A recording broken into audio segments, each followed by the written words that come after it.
first start off with real quickly is this past year has been nothing but, I would say, a challenge for a lot of us. Not only economically, spiritually, emotionally, with our families. Some of us have lost people, some of us have been sick, some of us have really dealt with a lot of ups and downs. One of the things that in the outdoor industry that really affected us was the trade show, right, or trade shows, and the ability to see each other and meet in person, right? A lot of folks know me as being able to stand on a corner and really just be able to like hold court for after 20 trade shows and be able to mingle with a lot of media, friends, family over those trade shows. And so when we were trying to get creative this year on how to present our brands, present our products to the folks that are here and at home, we really wanted to create something that was a little bit unique. So we came up with this model. And it's a mini trade show, if you will, so there's a lot of brands that are presenting, as well as a virtual component to it. And then we've got some brands that are outside on the lawn. Those brands do have products, so if you want to check them out, they've got products you can take home with them. We encourage you to ask them questions, learn about them, and what they're doing within their respective brands. Today there will be 3 presentations. So it'll be sweep protection here at 11, and then we'll do mountain flow at 1, and then we'll have mountain smith over here at 2 o'clock. There's an optional bike ride at 3. Just let us know. We're going to meet out in front of that big life and tents next to the Adventure Lodge van, which is out in the back, and we'll ride from here to Valmont Bike Park. If you don't have a bike, please find myself and one of the staff members. If you're not familiar with the staff members, Mike Eisenbrown back here, he's been with me for quite some time now. He's really the gets it all done kind of guy for us right here. Susie Van Mettenheim right here, Katie Davis, and Nick Burchow. So between all of us, we're here to help you. Even if it's the drink tickets or the taco tickets, you should have received a taco ticket for today for lunch. That's at the cart. Everybody that's exhibiting and or on the panel is more than welcome to use those. It's 2 tacos and chips right at the cart, and then two beers. Just present those at the bar. There will be happy hour at Simi's Brewing after bike riding around 5 o'clock in terms of that type of housekeeping type stuff. Today though, in part of the Expo, what we wanted to do is, as opposed to just doing product presentations, we felt like because we haven't seen each other in a long time, we kind of wanted to get a conversation going about what we've learned, not only from maybe the COVID crisis in terms of digital technology and how to present brands and how to talk about products in a way that's not just your traditional format as a trade show, but also have a conversation about the bike industry. The bike industry saw a huge boom, as we all know, due to the COVID crisis. Everyone was pulling out the old Schwinn and pulling out bikes from their garages that needed some flats to get fixed and whatnot, and all of a sudden biking really became a big industry overall in our space. And I know that Mike is, looks for parts online, can't find parts and can't buy a bike. And so what that really stirred was a conversation of like, what does that mean for the bike industry as a whole? But then also what does that mean for the industry of community members across North America? Not only from the city, but from urban centers and or the youth. Maybe we've learned how we can adapt the bike and put that into a more regular format for transportation, recreation, and just maybe a gateway to getting out of sort of our norms. We know that we've gotten away from going to pubs as much, and kind of concerts were down, right? So people found different ways to recreate. So we've assembled a really fun group of people. Thank you, B, for being here. We also have a moderator here, DC, that's joining us from Breckenridge, Colorado. He's on his way up to the big, is it the Enduro? The Epic Mountain Enduro. The Epic Mountain Enduro on tomorrow. So we're happy to have you joining us today to moderate this panel discussion. And it's really open forum. And we want to make sure that you can ask questions, right? You can participate. DC's got questions, so if there's something that you want to elaborate on, feel free to jump in. And again, YouTube, thank you for being here. We really appreciate it. Don't miss this presentation. It's something that you're going to want to listen to, and then we'll follow up with the rest of the presentations after that. So without further ado, all right. All you, sir. Thank you very much. Thank you guys for being here. Yeah. Thanks everybody for joining us. And thanks everybody for tuning in online. Jay, good to see you, buddy. And go ahead and get underway. I'm going to go ahead and introduce our panelists here for you. And we were talking, I was going to say, I'd let you guys introduce yourselves, but I have these lovely bios here that I'm going to introduce. First, we have Alisha Zellner here at the end, founder of Bike Ride for Black Lives and Director of Community Engagement for Ride for Racial Justice, coming out of Fort Collins, Colorado. Thank you for being with us, Alisha. Thank you all for having me. Woo.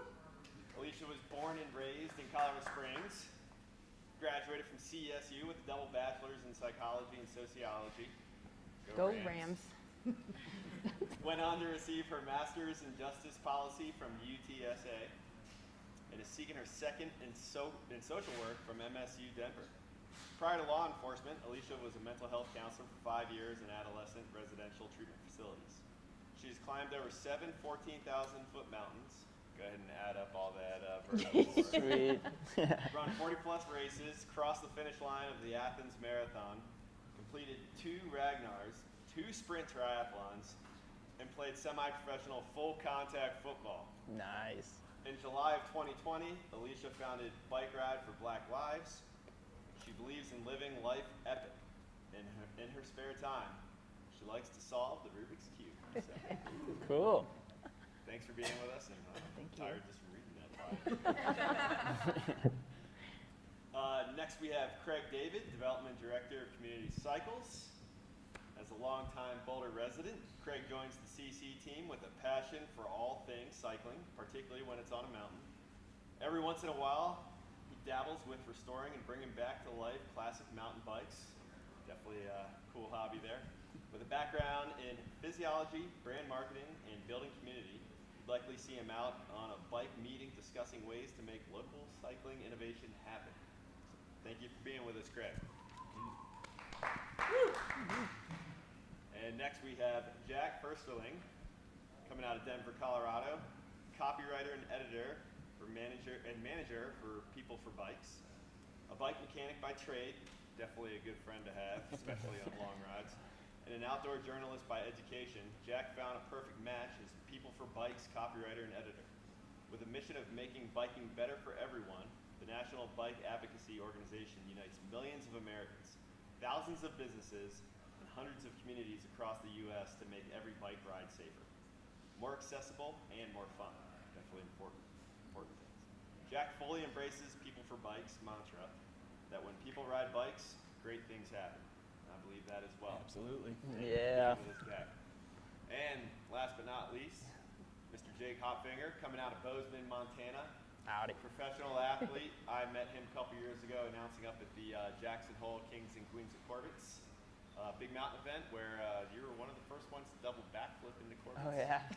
And yeah, just an amazing skier. And I've never had a chance to see you bike firsthand, but I think that's just a matter of time. Hopefully this afternoon. Yeah, there we have it. And definitely on Sweet Protection's website, got to see that you're kind of a poster child. And I know, they've been using me. it's awesome. You rip. So professional athlete, well-rounded athlete. Please welcome Jake to be here with us. Thanks, guys. Thanks, Thanks. So today we'll be talking about, this morning we'll be talking about bike as a vehicle for inclusion. I think a lot of you can agree with me that I know I've been riding bikes my whole life and just I don't know what I would do without a bike in my life. And we want to share that joy and happiness with everybody. And we want it to be accessible for everyone. So a couple questions that we have here, and then feel free to join in if you guys have any questions. Definitely chime on in, but we're just going to get conversational with it. And start off with what are the barriers to entry for people who are looking to start biking? And Alisha, if you want to go ahead and take this, be the first one, ladies first. Sure, absolutely. I mean, if you look at our panel here today, there's a big barrier here. You know, it's a very white male, you know, dominated sport, and access for women is a big thing. Access for people of color is a big thing, financially and both educationally. I am lucky enough to have grown up in a family that believed in the outdoors, so I got to do everything from camping, fishing, hiking, and I only owned one bike as a kid, believe it or not, because as a family of four, once I got big, and mind you, I'm 6 foot tall, 260 pounds today, there was no more buying more bikes for us once we outgrew kind of the Walmart-sized bike, and that's huge. When you think about some of the other individuals who, you know, could afford to have a family that, you know, as you grew, your bikes could grow with you, and then you could have access potentially in your high school to high school level teams, you know, eventually moving on to college or, you know, being able to go professional. Money is a really, really, really big barrier, I think, when it comes to inclusivity.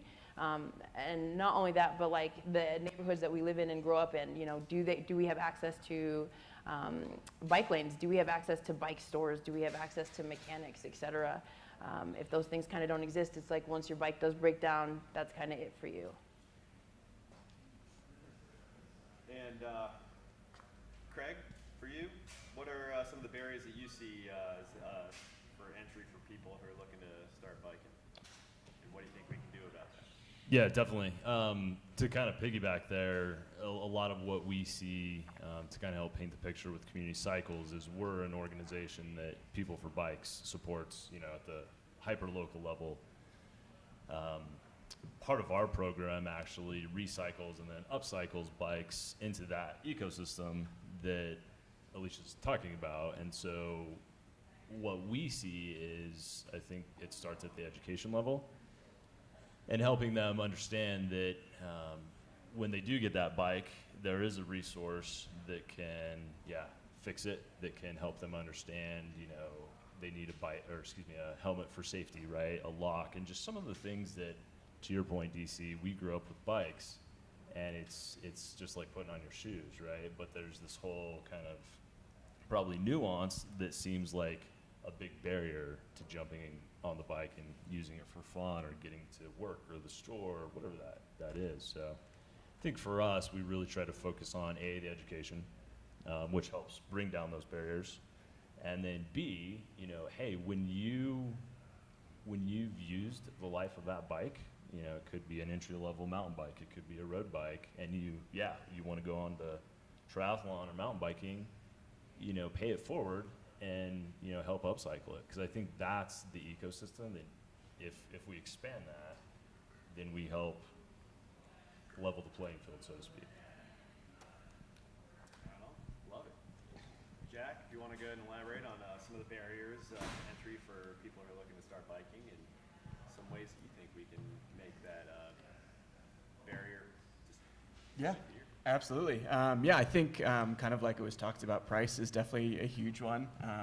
Bikes certainly aren't the cheapest hobby to get into. But then even more on top of that, I think it's just the access and image of it.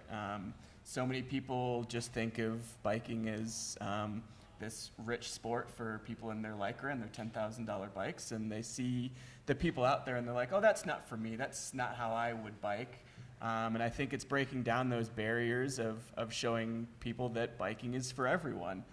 It's everyone from the kid who just got their first bike and is learning to ride without training wheels to the essential worker who needs their bike as their only form of transportation to get to work, to that person that loves riding the big, long, epic rides on the weekend. So it's providing that access and showing people that biking is for everyone, and it's giving people the ability to access bicycling in the first place, whether it's like Craig's words at Community Cycles, to upcycle bikes that people might not otherwise be able to afford, to building and funding local bike infrastructure.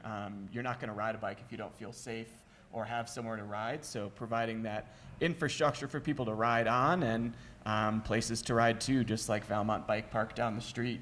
If you have fun places to ride, you're going to ride more. And I think communities have done a better job. Bike parks we're seeing come up more, and bike lanes are getting developed. So I think it's it's out there, but important to keep this conversation going because hey, more people on bikes. I don't know about you guys, but it's like my Prozac on wheels. Get more people happy out there. And Jake, go ahead if you want to go ahead and elaborate on what are the barriers to entry for people who are looking to start biking, and what do you think we can do to break down those? I think it's just inherently it's just an expensive thing to get into. There's a lot of gear that goes into the whole bike kit. And it's kind of, I think it's just hard for a lot of people to get into it right away. I also think it's relatively intimidating for people seeing a big like group ride coming down. I mean, I came into town yesterday and I'm so impressed with the infrastructure around biking in this town. I think I saw, I don't know, a group of 80 people riding down this street, and it was unbelievable. And I think as an outsider not in the biking community, I think it might be a little intimidating for someone to come in and just kind of jump right in, but I think I'm starting to see a lot of it, like shops or just, organizations like these guys are running that are helping people jump right into it and having welcoming groups that people can go ride with. So I think that's pretty cool. It's coming a long way. Yeah, group rides are great. You can meet some lifelong friends from those as well. So yeah, it's awesome. Riding around town and doing, just Sunday afternoon, Sunday fun day cruise could change your life and get into some good, healthy folks. Yeah. And let's go ahead and elaborate on what can members of the outdoor industry do to make biking more inclusive here in Boulder, of course, such a hub for the outdoor industry. What can the outdoor industry do to make biking more inclusive, and how are the ski and bike industries similar or different in terms of inclusion and equity? And if anyone wants to go ahead and I can jump in there. Yeah, I think not to make a silly bike pun out of it, but I don't think you need to reinvent the wheel when it comes to making things more inclusive and getting people out there. The outdoor industry just needs to amplify the voices that are already doing this work. What Alisha does with Ride for Racial Justice, there's dozens of groups, hundreds of groups across the U.S. that are working to make biking more inclusive, working to get more people on bikes.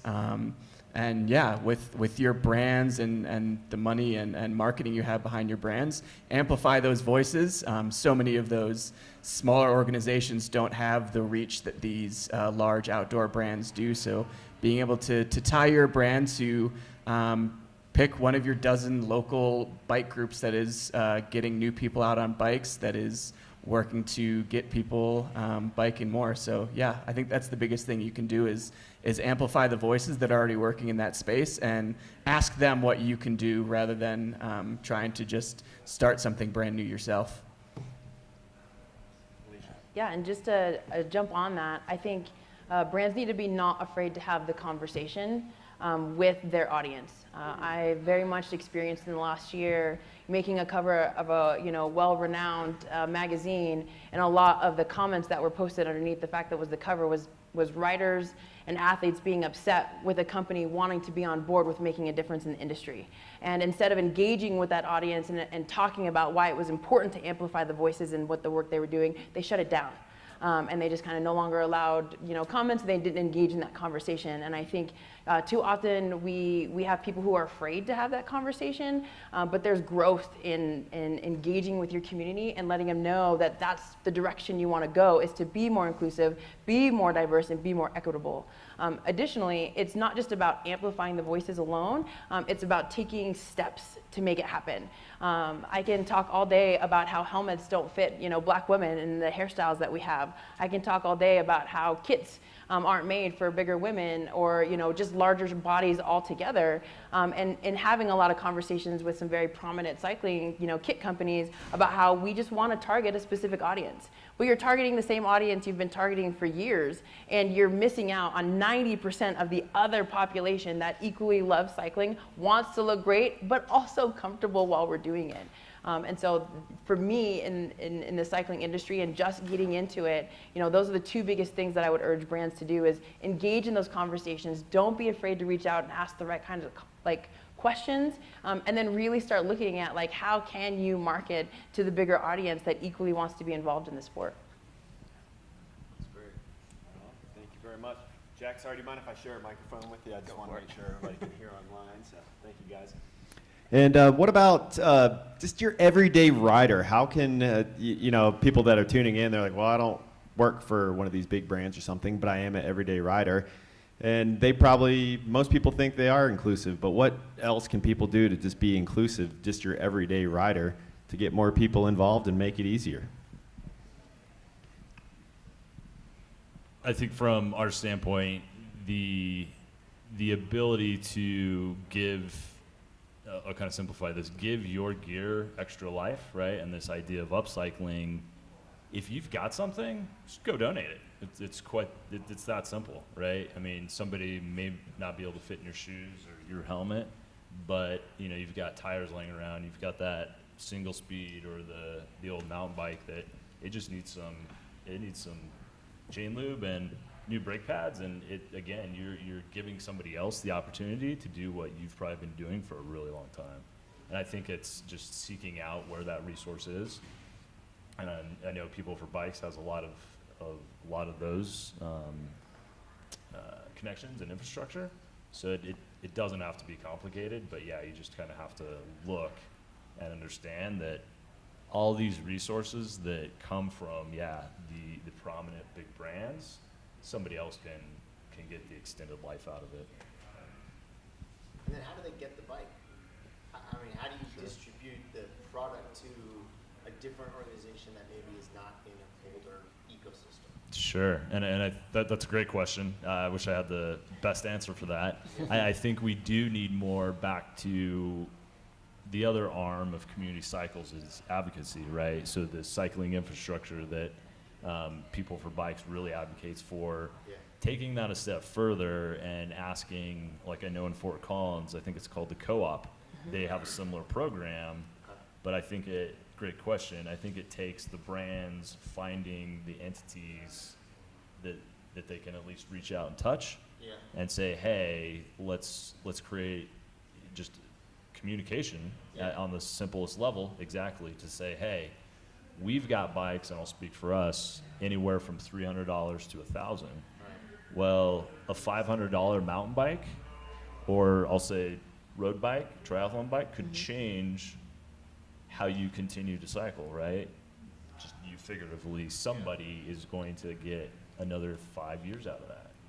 So the great question, Andy, and I think it does come down to the simple communication and understanding that somebody's going to want that, right? Somebody's going to want that bike, the trailer, so to speak, kids bike. Those. That's probably how a lot of us got started, right, at a young age. So how can we start more people at young ages? Get them an entry level bike.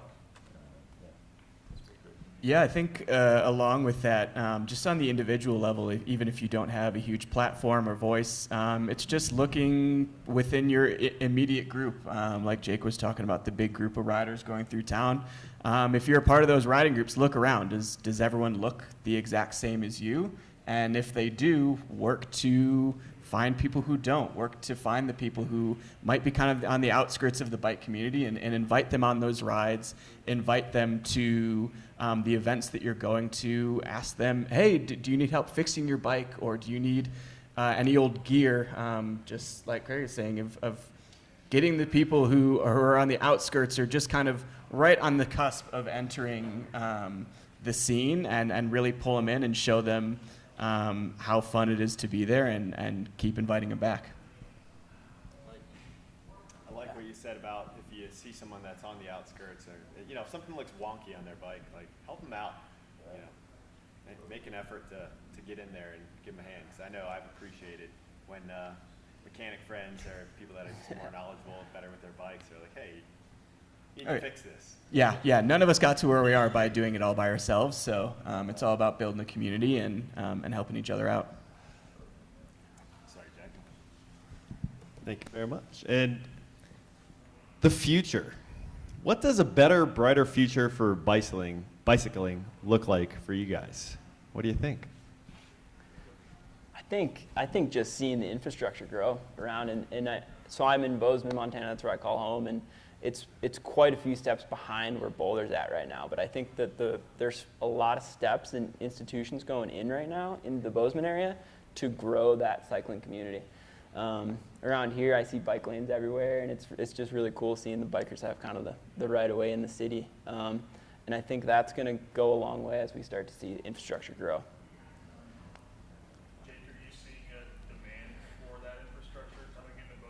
Yeah. People who moved there, say, during the pandemic or escaped the larger cities they were living in, and Yeah. found the one just with Bozeman also wanted to kind of bring that access they had in those cities for more opportunities like that. Yeah, I think inherently just the growth in a town like Bozeman is bringing a lot of awareness around the bike community. So I think we're seeing it, and that goes for road cycling. If you want to go to the grocery store on your like fixed gear bike, or you want to go pedal into the mountains and go for a mountain bike ride, I think there's just a lot of growth happening around that in towns like these mountain towns. So it's cool. Yeah, and I think to kind of boil that down too, that's, yeah, exactly that, and the partnership, right? And I think that's this whole conversation, but the partnership helps extend that message, and quite honestly, I think that message can be, donate a bike, donate some gear, if you got old parts lying around, like those are the things that make organizations like us tick, right? Like we're able to put that back into the ecosystem, and it's really, really simple.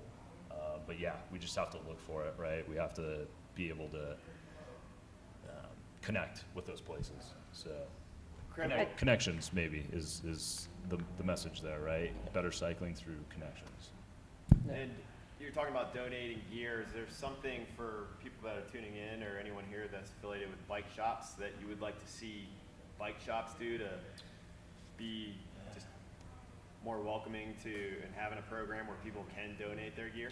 Sure, good question. I would say, yeah, definitely hit up your local bike shop, right? If anybody's going to know, they should, right? Wear that stuff. If they don't use it or recycle it, somebody will, and they should know that person. Do you guys have a resource for that? I think it's you guys locally, but like I said, kind of just it's reaching out to those local groups. Like I said, you don't have to go do it yourself. There are so many people working in these spaces, and it's just taking the little extra time to find where they are, who they are, and really what they need, and boosting what they do. I think for me, the future of cycling looks like going to the grocery store. Nobody questions you when you go to the grocery store. Nobody questions you when you're in sandals and sweatpants in comparison to a dress or a business suit, because everyone needs food. Everyone has these expectations and these basic life things. If we're talking about Maslow's hierarchy of needs, like I would love the bicycle to be a basic need, just something that we all use as a means of freedom, and whatever freedom means to you, whether that's mental health, physical health, just escaping from a busy job day, or going to work, whatever that looks like, where literally while I'm out riding the bike, and just because I might look heavier, just because I'm I don't have a cycling socks, or because I don't have a kit on, or anything else like that, I'm not questioned for riding the bike. It's that the bike brings us all together, just like the grocery store brings us all together for food. I think we miss that basic component sometimes when we're talking about the industry, and I think for me, we can get there, and I think we're on our way there. Are brands, sorry, just real quick, are outdoor cycling brands seeing that? Like the brands that you guys are working with through your organizations, are the bike brands coming to you? And do they see what we're trying to get at with this conversation? Or is it being community generated and brands are still catching up? I would say that it's being community generated and brands are still catching up. I mean, like I said, even just recently within the last year, having conversations with brands that create kits, and them still not wanting to be on board with creating kits that are more of inclusive sizing, and then having to go in search of brands that are, in order for me to be able to ride. And so I very much think that, for me anyways, it's definitely a community initiative, and then the brands are jumping on board. I'd agree, and I think that conversation, Hindi, needs to just come back to the idea that, yes, the bike is the ultimate equalizer, and kind of book in the problem and meet in the middle, because, yeah, we're having to actually reach out exactly to do the same thing. Do the legwork. Correct. Come to the table. Totally. Yeah, I think from the People for Bikes side, I'll just steal our own mission here of a better future for bicycling. It looks like more people on bikes more often. It looks like what we saw across the U.S. in the last year. when less people were driving, so people felt safer going out on the roads and riding. And so many cities were shutting down streets to allow more people to have open space outside when biking and walking were some of the few things that you could do, whether it was just for, like Alisha said, just getting outside just for a breath of fresh air, or just the mental and physical health benefits, and kind of piggybacking off what Jake was saying of it's building that infrastructure. People will ride more when you give them places that they are comfortable and feel safe riding in. And I think that's a huge part of how all of this can build together, is by providing people with more places to ride that are close to home, that connect them with where they want to go. I'm not going to ride my bike to the grocery store if I don't feel safe riding my bike to the grocery store. So it's connecting these communities through bikes and allowing it so that bikes are a real way to move around and to get where you need to go. I think our bike culture is far behind Europe. Yeah. I mean, you go to Europe and it's commonplace. Everybody rides here in Denmark. You know, it's just like everybody on a Love bike. They don't look Amsterdam. at who, you know, what color, what age, you know. Yeah. It's everybody's riding a bike. But you get here and it's like there are pockets where, you know, biking is culture. But it's, you know, it's not, it's the infrastructure is not there. I mean, I lived in Pittsburgh and, you know, you can bike all over the city because there's designated bike lanes. And then you can bike from Pittsburgh to DC on the rails to trails. You can connect two major metro areas, but that's not the norm where I grew up in the Southeast. You know, it's like, you know, people run you off the road if you're road riding. You know, I got hit in '08, so I quit road riding. And so it was because there wasn't those designated. Now I'm in South Carolina and they're starting to build that infrastructure. So it's coming, but the culture still hasn't caught up. So we're way behind. Like I said, there are pockets, but those pockets are isolated. And of course, comparing the U.S. to Denmark is like, you know, it's totally different. We're much more vast and sprawling. And, you know, we have a population of over 300 million. It's totally different. But the same thing, it just applies. Denmark's a pocket in Europe, but it's other European cities are the same. Absolutely. Yeah, I think we are catching up though, and it is becoming more accepted and more part of the culture and more inclusive, and yeah, we're moving forward with it. Anything else that you guys want to talk about that you've seen where we have moved forward with it? We've talked about the bike lanes, we've talked about, you know, building bike parks, but what else have you seen, and what else would you like to see? So I work up in Fort Collins, and obviously CSU is like one of the biggest businesses we have out there. And, you know, CSU has really made it their mission to be bike only, you know, in, you know, the next 15, 20 years. And slowly they've increased their bike infrastructure, but they've also started closing down like roadways.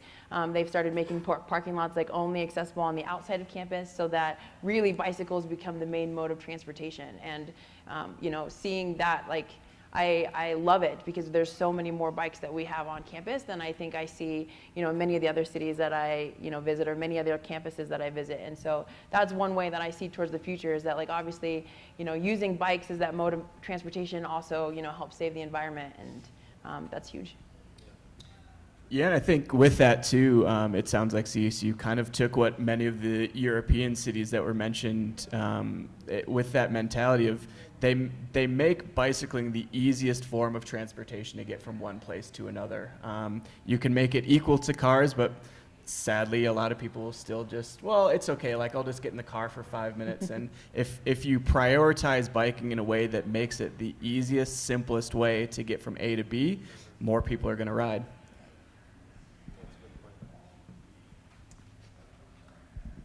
Thanks for playing musical mics with me there. Appreciate it. And how has bicycling impacted your life? I mean, you guys are here for a reason. And as I spoke earlier, biking, I can't imagine a life without bicycling. So how has a life of being on bikes impacted your life? And go ahead and take it away there, Jake. Yeah, I mean, so I kind of work as an athlete, and I work with different brands, and I kind of use my bike as a tool and kind of a vessel to work, which is amazing. And I love driving my bike, but it's a lot deeper than that for me. I mean, like I said, I'll go to the grocery store on my bike and kind of enjoy it that way, or I'll go on a pedal, but I also can use this this tool for so many different things, for work, for play, to go ride with friends. It's like, it's a lot deeper than just a bike, I think. It's kind of a lifestyle, and I use it daily, so it's cool. Craig? I think I was just laughing at my childhood being the chunky little kid, and I was that kid that would run from 3-point line to 3-point line because I was exhausted, right? But getting on a bike and realizing what my body was capable of, it totally, and this is some of that fitness side, but understanding where I could go on a bike was just like mind blowing, right? Like from trails to getting out and seeing things. So it really kind of was growing up with a mountain bike, all of a sudden like you see things differently, and I think that's the cool part of once you're comfortable with it, right? Once you know where to ride and you feel safe, then all of a sudden you start to, for lack of a better term, you tour and literally experience things differently. So it was that's been my experience. Oh man, the bicycle gave me my voice, and I say that because in the wake of George Floyd's killing last year, I'm a law enforcement officer, and as you can imagine, again, as a black woman in law enforcement, I have my own experiences there, but I felt very silenced. Rightfully so. As a law enforcement officer, we're meant to show up unbiased. We're meant to show up as a blank slate to every situation we go into. But as a black woman, I felt like I couldn't express myself when my community was hurting. And the bicycle allowed me to not only unite my community together, but it gave me my voice back to put that on display of what it meant to be a black woman in law enforcement. And to have so many community members come together and understand that they are riding for Black lives, but they're also riding, as a representation of, another one of my identities was huge for me. And in 2020, when it was a hard time for a lot of people, I recognized that I was very blessed with the fact that the bicycle gave me a whole other community I didn't know existed. And that I got to be a part of a community and humanize the badge and let them understand what it's like underneath it all.